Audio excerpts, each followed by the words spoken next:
Salve, salve, meu amigo, minha amiga. Tudo jóia? Professor Pietro aqui para dar continuidade ao nosso projeto de ensino de modelo de negócio com Bitcoin e blockchain. Na verdade, a gente vai deixar o Bitcoin um pouquinho de lado e a gente vai focar o que é blockchain a partir daqui, focando numa outra aplicação aqui, numa outra plataforma que a gente vai falar um pouquinho na sequência, que é esse cara aqui, ó. Ethereum ou Ethereum, né? A gente vai fazer uma comparaçãozinha dele com o Bitcoin. A gente vai falar da moeda, entre aspas, né, que corre dentro desse sistema, que é o Ether, ou ETH. Falaremos aqui de smart contracts e a gente vai fazer um hands-on, botar a mão na massa. Show de bola? Como que surge, então, o bendito do Ethereum, ou Ethereum, né? Ele foi publicado inicialmente pelo Vitalik Buterin, Gavin Wood, Charles Hoskinson e Joseph Lubin. Todos esses caras, depois de um tempo, acabaram criando blockchains próprias ou trabalhando em projetos para aumentar o ecossistema das blockchains e bitcoins. Tá? Blockchains e criptoativos, bitcoins não é muito bom. Mas olha só, de 2013 a 2014, esses caras ficaram trabalhando no projeto do Ethereum, beleza? Do Ethereum. As primeiras implementações foram feitas na linguagem C++ e na linguagem Go, a partir de fevereiro de 2014. E aí a rede principal do Ethereum foi lançada em 2015 para o povão poder usar, tá? Então tudo que era transação, você mandar Ether de uma pessoa para outra, fazer basicamente as mesmas coisas que o Bitcoin fazia, você conseguia já fazer a partir de 2015 normalmente. Qual é a diferença que o Ethereum traz em relação ao Bitcoin? Não é que o Bitcoin não possa fazer isso que eu vou falar agora, mas no Bitcoin é muito mais difícil, ou pelo menos nativamente, o Bitcoin não foi pensado para fazer isso, enquanto que o Ethereum foi pensado para fazer isso. Isso o quê? Ser uma máquina virtual. O Ethereum tem, então, um sistema de execução que chama Ethereum Virtual Machine. Você consegue ter uma segunda camada em cima da blockchain. Então você tem a abstração que é a blockchain, estrutura de dados, descentralizada ao redor do globo e tal. Em cima disso aqui, você consegue agora rodar código de computador. Você consegue programar as transações através do que a gente chama aqui de smart contracts, beleza? O que vai ser o smart contract? Vou falar aqui na sequência, você vai entender rapidinho. Mas comparando então o Bitcoin com o Ethereum, o Bitcoin foi a primeira blockchain e o Ethereum, digamos que foi a segunda geração de blockchain aí, né? O Ethereum seria aí essa blockchain 2.0, tá? O Bitcoin tinha foco em trazer uma alternativa ao sistema financeiro tradicional. Enquanto que o Ethereum, ele já veio aqui ser foco de computação. Ele já queria ser uma espécie de computador global. Beleza? Mas Bitcoin, foco em ser meio de pagamento e uma pretensa reserva de valor. Enquanto que o Ethereum, ele vem ser a base do que a gente chamaria aqui de aplicações descentralizadas. Seriam aplicações que não necessariamente precisariam de um servidor. Se você usa um aplicativo no celular, o celular ele bate no servidor, o servidor entrega as informações para você, né? No caso do Ethereum, as informações estão distribuídas na rede blockchain do Ethereum, beleza? Então seria uma aplicação descentralizada. Falando um pouco mais do Ethereum, olha só, ele tem aqui os nós. Para você ser um nó da rede, você pode ser um full node, um nó cheio, ou um light node, um nó leve, né? Você pode baixar várias versões desse nó. Você pode baixar o nó feito na linguagem Go, na linguagem Rust, o Parity, na linguagem C++, o CPP Ethereum, mas o mais famoso é o Geth mesmo. É o cliente, é o software que você instala na sua máquina, o Geth, é o software que você instala na sua máquina para poder participar da rede, para poder publicar transações, para botar os smart contracts para funcionar, enfim. Existem várias redes, tá? Redes aqui, a mainnet, é a rede principal onde tudo acontece para valer, não é brincadeira o que acontece ali, tá gastando dinheiro. E você tem as testnets, né? Rink, Biropsten, Kovan, Goerli, enfim. Essas aqui até são redes que estão caindo em desuso. A mais famosinha que eu vejo hoje é a Goerli, tá? Goerli, não sei como é que fala a pronúncia dela, tá? Você tem também a possibilidade de criar uma rede local, uma rede privada dentro da sua casa, dentro da sua rede local. Linguagens para se escrever smart contracts em Solidity, ou seja, para você programar esses nós, para você programar as transações em Ethereum, você pode programar usando uma linguagem de programação chamada Solidity, e o Solidity geralmente é a linguagem mais famosa, a mais utilizada.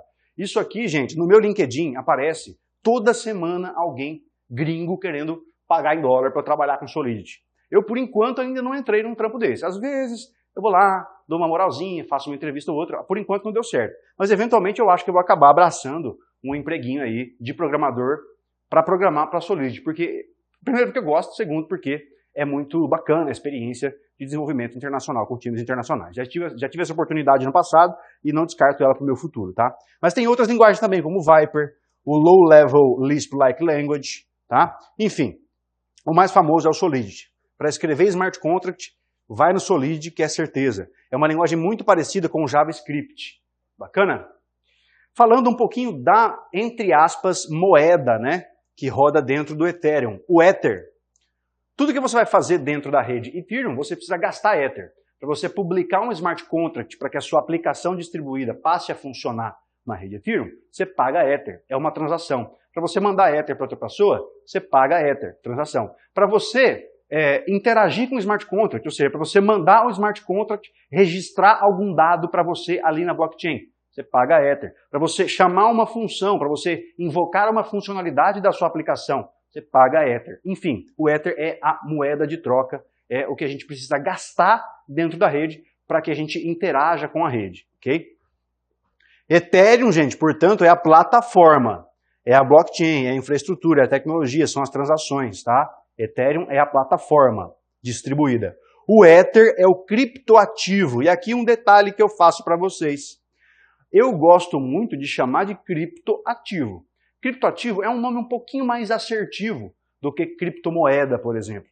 Não dá para dizer que isso é uma moeda, né? Existe muito debate ainda entre os economistas, entre os órgãos reguladores, se cripto é commodity, se é moeda, se é security, se é utility, enfim. Existem vários diversos tipos de token aqui, tá?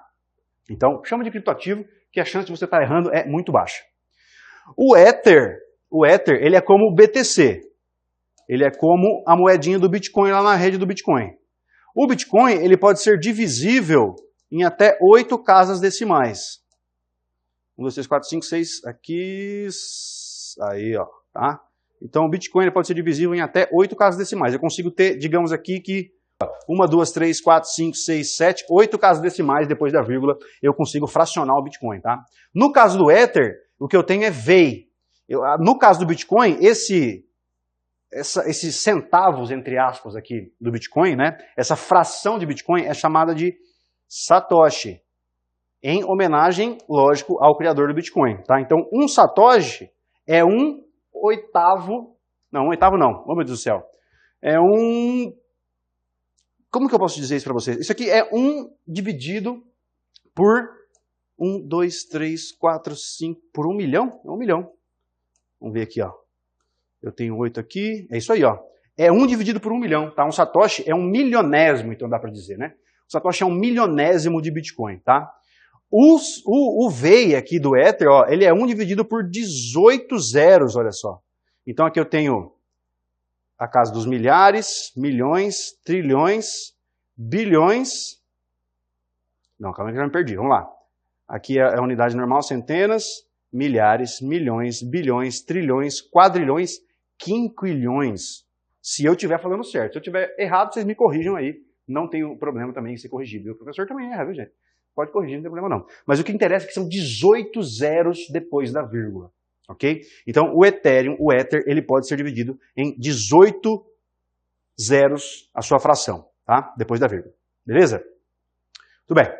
E aí a gente fala do Smart Contract. O Smart Contract, ele permite o desenvolvimento de aplicações blockchain, além de criptomoedas. Então, como aquela aplicação do seguro que eu falei para vocês, né? São contratos autoexecutáveis. Na verdade, chamar de contrato é um pouco ruim. São códigos-fonte autoexecutáveis, tá?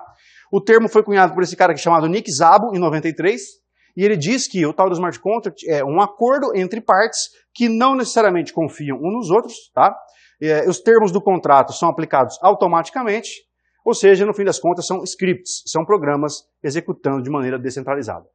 Chamar de contrato é um pouco forçoso. Contrato jurídico não necessariamente tem muito a ver com um contrato inteligente, tá? Vamos lá. Olha a analogia que eu tenho para vocês aqui, ó. Sabe aquela máquina de venda? Quando você vai no aeroporto, vai na rodoviária, vai na farmácia, tem uma máquina cheia de refrigerante, de salgadinho e tal.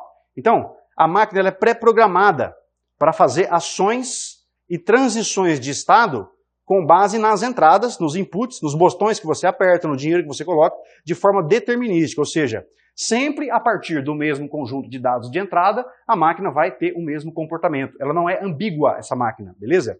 Por exemplo, ó, no exemplo 1 aqui, ó, se você coloca, imagina no passado remoto, onde a Coca-Cola custava R$2, né? Sonho de criança.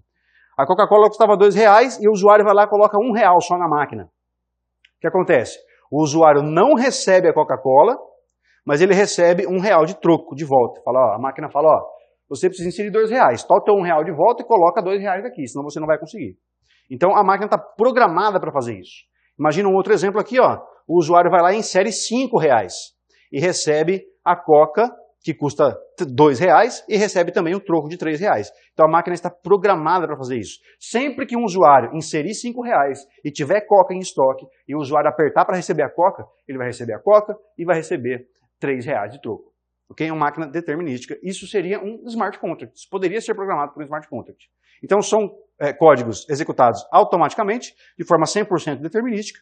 Tudo que é feito no smart contract fica armazenado na blockchain e é executado pela tal da Ethereum Virtual Machine. Tá? Todas as transações também são registradas, ou seja, se o dado mudou de A para B, isso fica registrado. Né? A transação de A para B fica registrada.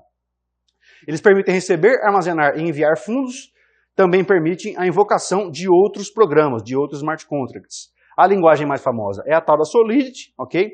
E é uma linguagem que a gente chama de Turing completa, ou seja, ela permite instruções de lógica C, então, instruções de laço e assim por diante. E aí, meus amigos, vamos programar um pouquinho?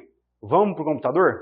Então, isso aqui, gente, é uma IDE, né? Para quem nunca teve contato com programação, isso aqui é uma IDE, é um ambiente de programação. Aonde que você vai achar isso aqui? Ó? É em remix.ethereum.org.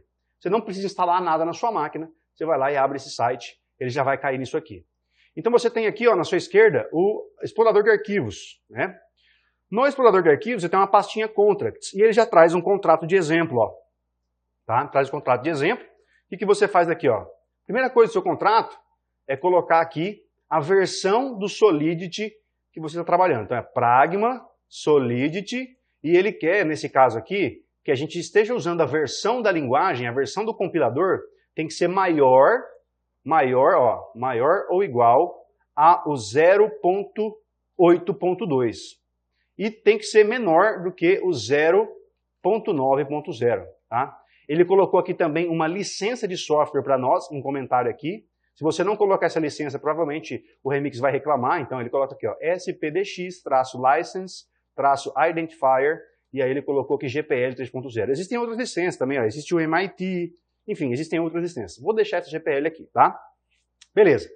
Aqui ele coloca alguns comentários, ó, isso aqui, tudo que está em verdinho, das linhas 4 a 9, isso aqui é desprezível, tá? Posso até apagar se eu quiser. O que interessa é o que está aqui dentro. Eu vou até apagar esses comentários aqui, que eles são desprezíveis. Eles já vêm automaticamente pela plataforma. Esse é um contrato de exemplo. Esse é um contrato de armazenamento. Para quem já publicou, para quem já programou em Java, em C++, em C Sharp, ou seja, para quem já programou em orientação a objetos, isso aqui é como se fosse uma classe de orientação a objetos, beleza? Então eu tenho aqui um contrato que eu chamei de storage. Storage em português seria armazenamento, tá? E aqui eu tenho um dado, ó. Eu tenho um dado que eu chamei de number, uma variável, number. É um número, tá? Para que serve esse contrato, professor? Esse contrato serve para eu deixar registrado na blockchain um número arbitrário. Poderia ser a minha idade, poderia ser o meu saldo bancário, poderia ser qualquer coisa. É só um exemplo simples para você ver que isso aqui não é um bicho de 7 cabeças, tá? Então como é que eu declaro uma variável aqui em Solidity? Ó, eu dou o tipo dela e eu dou o nome para ela e fecho com ponto e vírgula, beleza? Perceba que tudo que está entre as chaves aqui, ó, faz parte do contrato. Da linha 5 à linha 16 está o corpo do meu contrato. Na linha 7 eu declarei a variável, que é o número que a gente vai armazenar no nosso contrato de armazenamento, no nosso contrato storage. Beleza? E aí eu tenho duas funções. O que são as funções? As funções são o código que eu uso para interagir com o contrato. Uma coisa na linha 7 aqui é eu declarar uma variável, que é um espaço em memória para armazenar dados. É um espaço na blockchain para armazenar dados. Outra coisa que na linha de 9, na linha 9 à linha 11, é a funcionalidade que eu estou declarando, para operar sobre esse dado, para operar sobre essa variável. Da linha 13 à linha 15 também tem outra funcionalidade aqui, ó, né? O que a funcionalidade da linha 9 faz? Ó? Function é a palavra-chave para eu declarar uma funcionalidade, uma função, e eu dei o nome para ela de store, ou seja, armazene em português. Dentro dos parênteses eu coloco o tipo do dado e o nome do dado que eu quero armazenar. Então eu quero aqui, por exemplo, salvar um dado do tipo inteiro e ele vai ser um número. E essa função é pública. O que significa isso? Significa que todo mundo que tiver o endereço do contrato vai poder interagir com ele. E aí, olha só, eu simplesmente faço o número que eu quero armazenar no meu contrato receber o número que está sendo passado pela função. Ah, professor, nunca programei, eu não entendi isso aqui. Calma, na prática você vai ver como é mais tranquilo. A hora que eu compilar esse contrato e usar ele, você vai entender do que se trata, tá? Outra coisa, ó, então eu tenho uma função para armazenar um número e eu tenho uma função para ler o número. Então aqui na linha 13 eu tenho uma função que eu chamei de retrieve, ou seja, recuperar, né? Não tem parâmetro nenhum, eu não preciso passar dado nenhum para essa função, por isso os parênteses aqui estão vazios, não tem nada dentro. É uma função pública, ou seja, todo mundo que tiver o endereço do contrato pode executar essa função. É uma função do tipo view, ou seja, ela é uma função que só recupera dados, ela não altera o estado da blockchain. Por que ela não altera o estado da blockchain? Porque ela não faz, por exemplo, ela não faz o que a linha 10 faz. Ó. Na linha 14, eu simplesmente retorno um dado. Né? Na linha 14, eu simplesmente retorno um dado, ou seja, a minha função retrieve, ela só imprime um dado para fora. Tá? Então, por isso que ela é view, ela só visualiza o dado, ela não modifica o dado. Diferentemente da função da linha 9 a 11 aqui. Ó. Na linha 10, a minha função store, ela modifica o conteúdo do number. Né? Ela modifica o conteúdo do number. Como? Colocando para dentro de number o que veio desse num aqui que o usuário vai escolher daqui a pouco. Beleza? Então, voltando para a linha 13, olha só. É uma função pública, é uma função do tipo view, ela só é de visualização e ela retorna um dado do tipo inteiro. Qual dado? O nosso número que está lá, salvo em memória. Está salvo na blockchain. Então, é o seu primeiro smart contract, não esquenta a cabeça, vamos devagar. Beleza. Escreveu o contrato, tá bonitinho, você acha que dá para compilar? Você vem aqui, clica no compilador, escolhe a versão do compilador que você quer compilar, perceba que ele já está na versão aqui, ó, 0.8.17. 0.8.17 respeita a versão da linha de código 3 lá. Ó. 0.8.17 é maior do que 0.8.2 e é menor do que 0.9.0. Então, beleza, esse compilador vai compilar nosso código. Será que vai? Não sei, vamos testar. Cliquei aqui, cliquei em compilar. Cliquei em compilar, ele já listou para mim o contrato compilado. Ó. Beleza? Aí eu vou publicar esse smart contract. Eu posso publicar esse smart contract de diversas formas. Eu poderia publicar ele numa rede pública. Como que eu faria isso? Através de um Injected Provider. Só que isso é uma coisinha um pouquinho mais avançada. Para quem está começando, utiliza o próprio navegador para publicar. Então eu vou usar essa máquina virtual aqui, London. Tá? É uma máquina virtual que roda dentro do meu navegador. É como se eu tivesse uma blockchain privada dentro do meu navegador para mim aqui. Essa blockchain privada, ela me entrega várias contas para eu poder brincar. Então tem essa conta aqui, ó, que começa com 5B3 e acaba com DC4. Ela já vem com 100 Ether para eu brincar. Tem a conta de baixo, que acaba com ó, CB2. Tem a última conta, que acaba com 148. Enfim, isso aqui são as chaves públicas das contas. Beleza? Gas limit é o quanto eu quero pagar no máximo para executar as minhas transações. Value aqui é se eu quiser pagar alguma coisa para o smart contract, eu coloco quanto de Ether eu vou mandar aqui dentro. Eu posso colocar em VEI. Lembra que VEI é o Ether dividido por 18 zeros, né? 18 frações de zero, né? 18 zeros depois da vírgula, o VEI. Geralmente a gente usa em VEI, na verdade. A gente não usa em Ether. Mas dá para colocar em Ether também, para simplificar a tua vida. Tá aqui o contrato que eu quero publicar. Então o contrato é o nosso contrato storage. E se eu clicar aqui em deploy, ele vai fazer o quê? Ele vai publicar a partir da conta que acaba com DC4 aqui, ele vai publicar o nosso smart contract localmente na nossa máquina virtual, beleza? Então perceba que para eu publicar esse smart contract eu tenho que gastar Ether, porque eu estou mandando uma transação para a blockchain. Perceba então que de 100 Ether, eu vou perder um pouco de Ether aqui, ó. Cliquei em Deploy, olha lá, ó, já foi para 99,999, gastei um pouquinho de Ether lá no final, ó, né? Que cerca de 25 mil veio, até mais, 25 não, 25 mil veio, enfim, dá para fazer as continhas aí, né? Fiz de cabeça aqui, posso estar errado, mas isso não interessa muito, o que interessa é que de fato eu gastei Ether, tá? E aí, Ether de mentirinha, claro, o meu contrato foi publicado. Quando ele foi publicado, olha só, aparece aqui embaixo ó, o endereço do contrato. Então, se eu clicar aqui em copy, ó, cliquei em copy, vou até colocar em comentário aqui, ó, esse é o endereço do meu contrato. O contrato ele tem uma chave pública, assim como as contas de usuário, né? O contrato ele é identificável por uma chave pública. E para eu interagir com esse contrato, tá aqui, ó, eu expando ali, cliquei na setinha, ó, ele expandiu, ó, né? Beleza? E aqui tá as nossas duas funções que o contrato tem. A função store está em laranjinha e a função retrieve está em azulzinho. Ele mostra também o saldo do contrato. Esse contrato não tem nenhum Ether, tá? Nenhum Ether. Por quê? Porque o contrato geralmente começa sem Ether mesmo, tá? Não se importe com esse call data aqui, low level iterations. Isso aqui é coisa de gente avançada. Isso aqui não é para você esquentar a cabeça com isso agora, tá? Deixa isso aqui para depois. Então o que a gente vai fazer aqui? A gente vai salvar um número, a gente vai interagir com o contrato. A gente vai salvar um número dentro do contrato. Digamos que eu quero salvar um número, por exemplo, 2023, vai, 2023. Se eu clicar aqui, ele vai usar a minha conta, vou trocar de conta, vou pegar a última conta, ó.